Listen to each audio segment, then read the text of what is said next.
অস্থির একখান ছবি দেখে সিনেমা হল থেকে বের হলাম। অনেক রাত হয়েছে। এবার বাসা গিয়ে খানদানি একটা ঘুমদ্বীপ।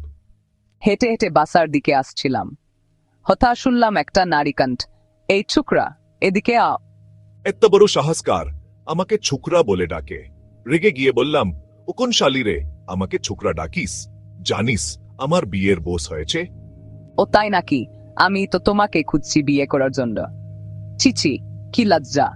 এত রাতে মেয়ে হায় বাইরে ঘুরছিস, আবার আমার মতো খানদানি ছেলেকে বিয়ের কথা বলছিস। আমি যদি কখনো দেশের প্রধানমন্ত্রী হয় তাহলে একটা আইন করব, সন্ধ্যার পর মেয়েগুলো বের হতে পারবে না। ও ছোকরা, জানিস আমি কে? তুই কোন বাবাজাদি রে? আমি ভূতের মেয়ে। কি? চমকে উঠলাম। আমি ভালো করে খেয়াল করলাম, ওর চোখ দুইটা উল্টানো, নাকটা অনেক লম্বা। দেখে তো আমার কথা দিয়ে মুখ বের হচ্ছিল না। থুক্কু মুখ দিয়ে কথা বের হচ্ছিল না। ভয়ে ভয়ে বললাম, ভুল হয়ে গেছে, আমি এবারে আই। কোথায় আবি তুই? পেটটা চেপে ধরে বললাম, পেটে চাপ ধরেছে, জরুরি যেতে হবে। ও চুপ, মিথ্যা বলবি না, আমাকে তুই বিয়ে করবি, চল। হায় হায়, কপালে আরো কত কি আছে কে জানে। মায়ের কথা অমান্য করে সিনেমা দেখতে না আসলে আজ এই অঘটনটা হতো না। বিয়ে করতে হবে? না, আমার বিয়ের বোস হয়নি। তুই না বললি একটু আগে তোর বিয়ের বোস হয়েছে? বোন, মুখ ফসকে বেরিয়ে গেছে। ও চুপ, বোন ডাকবি না, একটু পর আমি তোর বউ হব। জানিস আমি এখানে এসেছি আমার বিয়ের পাত্র খুঁজতে। আমার বান্ধবীদের আমি গর্ব করে বলে এসেছি আমি মানুষ বিয়ে করব। ভূতের মেয়েটা আমাকে জোর করে নিয়ে এতে লাগল তাদের জগতে।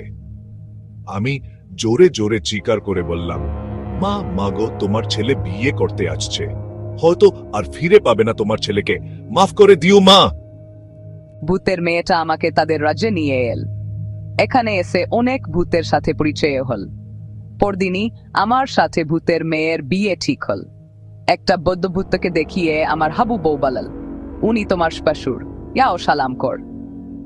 আমি বললাম, উনি আমার শ্বশুর, কিন্তু উনি ল্যামটা কেন?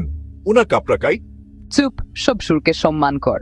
মনের জোরে আমার লদ্দামটা হাবু শুভসুরকে সালাম করলাম। ইচ্ছে হয়েছিল শুভসুরের পা দুইটা ধরে একটা আচাড় মারি, কিন্তু শেষে নিজের বিপদের কথা চিন্তা করে আর মারলাম না। পরদিন আমাদের বিয়ে হল। আমাদের বিয়েতে অনেকগুলো ভূত পেতনি নাচানাচি করল। আমি ভিডিও করে নিলাম। কখনো এখান থেকে ফিরে যেতে পারলে ভূতের নামে মামলা করব।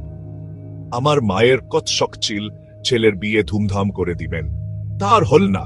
মা মাগো, আমায় ক্ষমা করে দিও মা।